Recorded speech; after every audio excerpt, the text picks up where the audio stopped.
नौकर राजू के DNA test से मैच हुआ है, क्या कहना है? देखिए, जहाँ तक मोहित जी का है तो हमारे नेताजी ने, माननीय अखिलेश जी ने पहले ही आशंका जाहिर कर दिया था, इसलिए डीएनए टेस्ट का मांग भी किया था। लेकिन अफसोस है कि पता नहीं हमारे प्रदेश के मुख्यमंत्री आदरणीय बाबा जी आदित्यनाथ जी की विचारधारा इस प्रदेश के और देश के मुसलमानों के प्रति ऐसी विचारधारा क्यों है, ऐसी नाराजगी क्या है, ये बात समझ के बाहर है। और ये डीएनए का जहां तक सवाल है, ये तो बहुत पहले रिपोर्ट आ गई थी कि डीएनए में रिपोर्ट जो है निगेटिव आएगी, आई भी, और सरकार के लोगों को पता भी थी। और ये अगर माननीय उच्च न्यायालय द्वारा निर्देशित भी किया गया होता इसको 30 तारीख तक पेश करने का, तो सरकार ही छिपाई रहती, क्योंकि सरकार को पता था कि हमने बड़ा कार्रवाई भी इस पर कर दिया, उसके घर को भी ढहा दिया गया, बुलडोजर भी चला दिया, और रिजल्ट आया कि डीएनए में उसका कुछ आया नहीं, तो पूरी तरह इनोसेंट है ना। तो इसको माननीय उच्चतम न्यायालय ने भी संज्ञान लिया है। तो ये जो भी काम किए गए हैं ये अच्छे नहीं है, देश के लिए अच्छे नहीं, देश की एकता के लिए, आपसदारी के लिए, भाईचारा के लिए और देश के सौहार्द के लिए ये बातें अच्छी नहीं हैं।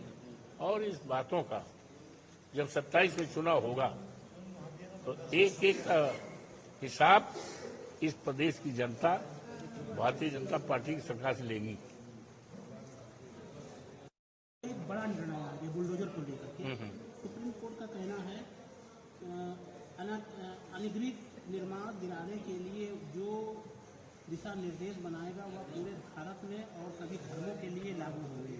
अदालत ने कहा है कि वह स्पष्ट कर देगी कि केवल इसलिए कि केवल कोई व्यक्ति आरोपी या दोषी है उस या संपत्ति की ध्वस्त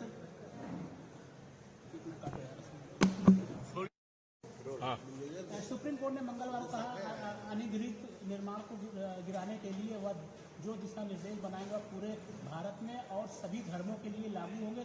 अदालत ने कहा है कि वह स्पष्ट कर देगी कि केवल इसलिए कि कोई व्यक्ति आरोपी या दोषी है या संपत्ति को ध्वस्त करने का अधिकार नहीं हो सकता है। उन्होंने कहा है कि हम जो भी कुछ कर रहे हैं वह एक धर्मनिरपेक्ष देश है। ये केवी विश्वनाथक की पीठ ने कहा है कि हम इसे सभी नागरिकों के लिए, सभी संस्थाओं के लिए रख करके किसी विशेष समुदाय के लिए नहीं होगा। क्या कहना है? हमें गौरव है और गर्व है अपने देश की न्यायपालिका पर, और तमाम ऐसे मुद्दे जो देश के लिए बहुत बड़े खतरे हो सकते थे, देश के लिए बिलगाव व्यवस्था हो सकती थी, लेकिन माननीय उच्चतम न्यायालय ने अपने न्याय से, अपने निर्णय से उस समस्या का समाधान किया। तो इसी तरह जो बुलडोजर के संबंध में उन्होंने अपना फैसला किया ये बड़ा सराहनीय है। इससे देश में आपसदारी, एकता, भाईचारा और जो अनेकता में एकता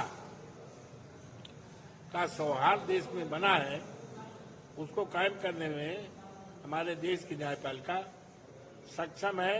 हम इसकी सराहना करते हैं। एक बार जो कार्रवाई हो जाती थी बुलडोजर को लेकर के वो तो अब चीजें खत्म हो चुकी है कि माननीय उच्चतम न्यायालय का निर्णय राष्ट्र हित में है, राष्ट्र की एकता और अखंडता को मजबूत करने के लिए है और देश को एक सूत्र में बांधने के लिए है। देश में भाईचारा, आपसदारी, सौहार्द के वातावरण को कायम रखने के लिए माननीय उच्चतम न्यायालय ने, माननीय न्यायपालिका ने देश हित में बहुत बड़ा काम किया है। इसकी तारीफ जितनी भी की जाए कम है।